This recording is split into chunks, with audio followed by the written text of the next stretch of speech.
Okay, some students asked for some stuff about modeling, so this will just be considered like from ground zero, very basic idea of modeling. And the most important part at the beginning is just to understand what types of modeling, what kind of geometry types can you use. So we've already looked at cubes.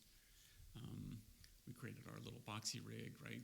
The idea that it has coordinates, coordinates here, and it has instructions for what the object would be. So it looks very much like a cube. Let's do 1, 2, 3 subdivisions inside of here. Maybe move it up a little bit off the work plane. Good enough. Right, so I can make this a tall cube, a flat cube, all these kind of things, but I can't really change its cubeness when it's in this pre-packaged parametric idea of what a cube is. And happens a lot in Cinema 4D. You can use this tool, like you can use a prefab or a primitive, or some of these other prepackaged ideas to get the shape and just use that the whole entire time, or you can use that to begin and then make it editable so that you can work on the components that make up the object. So it's this button over here, or you end up using it so much, just use the hotkey, which is C in Cinema 4D. So if I hit that, you can see the cube, the icon for it changed. It now looks like a triangle with little vertices on it. So if I come in here, I can like select the points that are part of this. I can move them, rotate them or scale them, whatever it is that I want to do. Oops. So that's not what I want to do right now, but I just want to show that. Let's also, I can move edges. I'm going to go to the Polygon selection mode, and if I right-click in any of these modes, there's a whole list of tools. You can find them up here in the various menus, but there's a whole list of tools of things that I can use to modify the surface. I haven't even used the matrix extrude for quite a while, right? I can just pull out this little hook shape, and I can modify that lots of different ways. Instead of doing that, let's just do extrude inner, and then extrude, excuse me, extrude inner, and I'll extrude again, and maybe extrude one more time. Right, so I can start to put together a shape. It's very, kind of boxy, but it's no longer just a cube itself, right? It has its own, oops, didn't mean to add that last little, there we go. Now hit E just so I grab the move tool, and then click to just deselect. I can also, we looked at using the subdivision surface, right? So I can put that in there. And I'm going to right click and just do path, cut. So there's lots of different ways to kind of modify the surface. Oops, and let's move here. Right, so I can control how this works. It's just fun to box model and put some edges things. So this is a very mechanical approach to modeling, but you can make a lot of robots or all kinds of industrial-looking items. So, but the whole point of this is, at some point you start using an object, or you start manipulating the components of the object, right? These points, these edges, these polygons, to create the desired shape as you're modeling. All right, so let's just put that one away. Let's go to another one. Let's go right next to it is the curve tool, and I'm going to create text, and let's just do that. Well, I guess I can't just do text. That's right. I got to do text as text. Right. So there's some. I can choose different fonts or whatever. What is text as text? I think we're Charter is one of the defined font types that we use there. And then, looks like there's a little bit of overlap there on one of those characters. That should be interesting. So I can change the spacing. You can do these kind of things. But it's just a spline, right? It's just a curve outlining this. If I were to render this, I'm not going to see anything. So let's generate a surface, right? These generators. And we have extrude, lathe, loft, and sweep. I'm going to do extrude and sweep afterwards. but let's just do extrude, and I will put the text inside.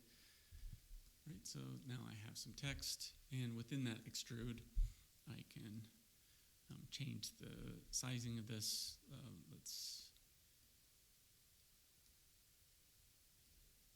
The way that it kind of bevels up front. In fact, let's just call this round. Right, so I get some nice three-dimensional text.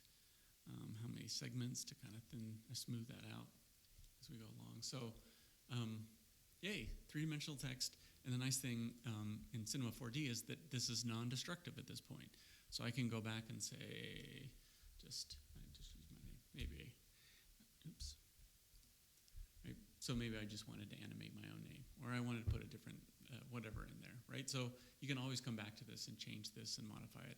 And certainly so many different controls about how the surface is generated that you can come back and deal with that. So, but this isn't a tutorial on just the extrude text. Let's go back and do another one. So this one, I'll show you how the sweep works.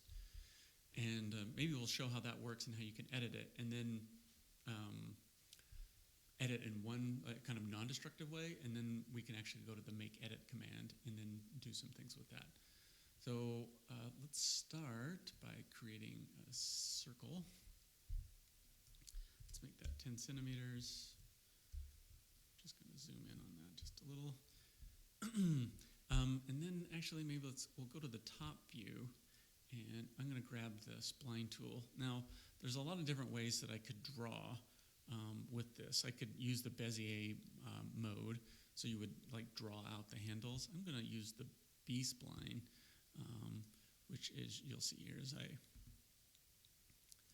click out new points, you can see where this one is, right? So I clicked there, and you can see it left over, right, as I move, and it's showing me where the curve is going to go, but it shows that weird yellow line. So this is like the guide for how the curve is working. And the closer I put a couple points, the tighter the curve is that I can make, right? But there's the Bezier curve, there's lots of different ways that I could shape that, right? So again, not a tutorial just about that. But I still have two objects that aren't going to render and do anything. I have a circle, and I have a path, a spline, that I drew kind of along this path. So let's go to the, oops, not that one. This one, let's use sweep. The trick actually is that the profile follows the path, if I remember this correctly. But you can also just take both of these curves and throw them into the sweep. And if you get something that's weird, wait a minute, what is that? Just reverse the order here. Oops. So what we want is for there we are. So what we want is for that circle to follow the path. So what's happening is the curve that we drew has, let's click on it, the spline here is, we put down the control points, and you can see them here, and here, and here, and here. But in between that, based on that curvature, it's the spline, it's a B-spline, and it's the points that are being added to it are adaptive. So you can see that there are more subdivisions or cross-sections where there's more detail in the curve, right, wherever it's tighter, and fewer in the other. It's the same thing with this circle here, right, that it has, and there's a whole list of these, right? None would just be, don't do any rounding based on the points, and there's actually only 4 points defining that B-spline curve.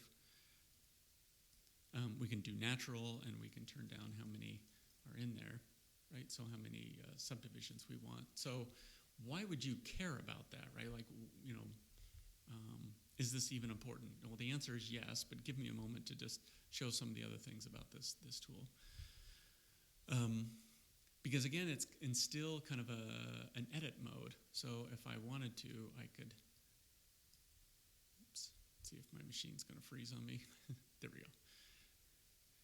Right, so I can come back to these points and edit them to make a more crazy-looking organic shape for whatever reason, right? I don't even know what we're doing. We're making some mechanical wire, right? So the spline is editable. this little icon is the equivalent of the make edit on the Polygon surface that shows a triangle with some points on it. So the circle here is still a prefab, so it can only be circle unless I went in and did make edit on it, and then I could modify its, make it non-circular, right? So anyways, we'll do that. The sweep has all kinds of very interesting commands. We can animate how far along that path. So we can animate that, right? We could, you're not going to see anything in this case, but you could have it rotate along that surface. We could also modify the scale, so we could have it taper over that whole entire thing. Pull this up a little bit in here. I'm trying to remember where all the little things are.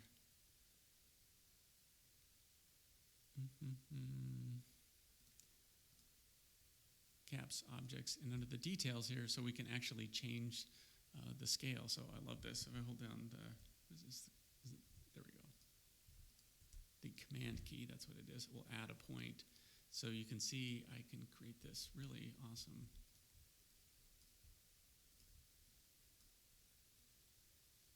taper, right? Look at that really interesting looking shape. So.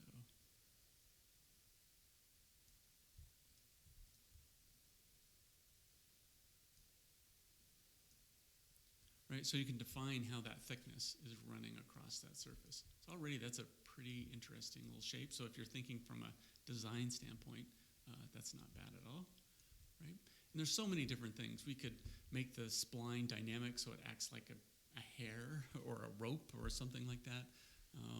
We could put a different profile in here instead of the circle. In fact, let's just do that. Why not, right? So let's put the cogwheel in there. So let's scale down that cogwheel. I think it will be, oops. Put that in there, and let's pull the spline out. And this is going to be really dense from a wireframe standpoint, but you can see that it's extruding along there. Let's go to the cogwheel. I think I can. You know what? I can't even remember if I can change that surface setup. Oh, there it is. Teeth. I don't want that many teeth.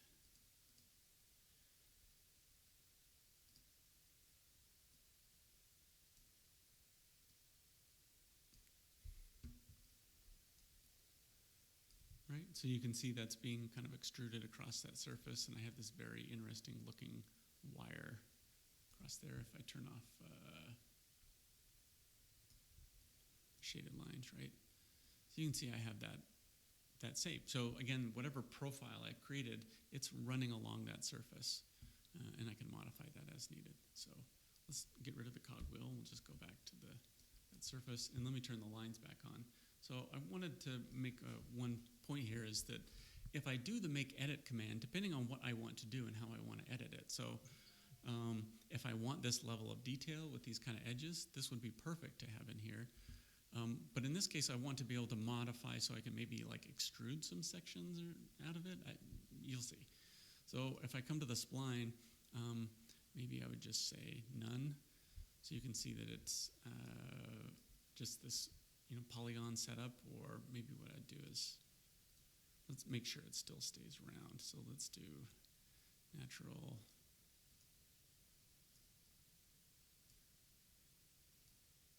Yeah, there we go. We'll leave it at that one, and then I'm going to go to the spline, and I will leave it at uniform because I want an even distribution across the surface. And I'm just going to turn it down enough where it still maintains most of the curvature that's in there. And then in fact, what I'll do is duplicate that. And let's hide this one. Right. So I'm going to keep this duplicate just in case I want to come back to it. But at this point, I'm going to press sweep, and I'm going to hit the C key. So now this just becomes a polygon object. These little tags, I'm not going to really talk about those now. Because there's caps and bevels in the body of the object, it puts these little selection tags out here for putting different materials and stuff. We don't really need it. I'll delete all those. But I'll take the sweep and I will put it into a subdivision surface, right? So now I get something that's very smooth and organic, but I can also go in here and modify that surface as needed. So I went into the Polygon setup. And don't ask me what I'm making here. I'm just going to make something. So I'll just do extrude inner and extrude. And let's just do maybe just a little extrude again. I don't know what this is going to be. Like it's some little bunion or something on here, some little clip on the wire. But you can see I've now used the curve tools to generate a surface in a very intuitive way, and then I just duplicated, and then I went to the edit mode. So at this point, I can't go back and change the curvature with all those fancy tools. So you have to think about, like, when do you want to let go of the non-destructive stuff that you did here on the normal sweep. But once you get to that point, you can go into edit mode, and you can start adding all kinds of new things to it. I'm not even sure what that is, but it's kind of cool. We'll try that again. Let's do another one. I'll click on the sweep, and let's select a few polygons, and select a few more. Maybe we'll do 3 of them over here. Oops. Sure. Extrude inner. Extrude again. And we'll just do one more time. And let's turn it back on. Right? So an interesting, well, I don't even know what it is. Maybe I'm making some version of a biomedical visualization or something, right? So anyways, I think I've gone, yep, I'm over my 15 minutes. So let's recap just a little bit. I haven't even touched on all these, but just the idea that we can start with primitives, and then we can go into edit mode, right, and start adding and modifying that. We can use the primitives either drawing out a curve in various ways and using some of these prefabs, which again we can do make edit and then start modifying what their shape is. We can use the subdivision surface generator. There's a whole bunch of other ones. Boolean connect gets used quite a bit, and certainly symmetry gets used. Cloth is really cool, right? There's so many. And then this is pretty standard kind of stuff. Extrude Lathe would be, I mean, the nice little icons, right? It shows you if you want to make something that looked like a wine glass or a vase, you would draw the profile of it on one side, and then the generator would sweep it around to give you the surface. The extrude says, hey, if you give me a flat profile, I'll extrude a surface for you. And the sweep says, if you give me a profile and a path to follow, I'll give you a tube or a wire or whatever that might be, right? So the icons, I think, are very helpful within Cinema 4D. Okay, so this is just kind of basics 101 of the kind of objects that you could model. Experiment, right? Just see what you can create using these, just get used to the operation and what you can model from these is my advice to you at this point. Okay, happy modeling.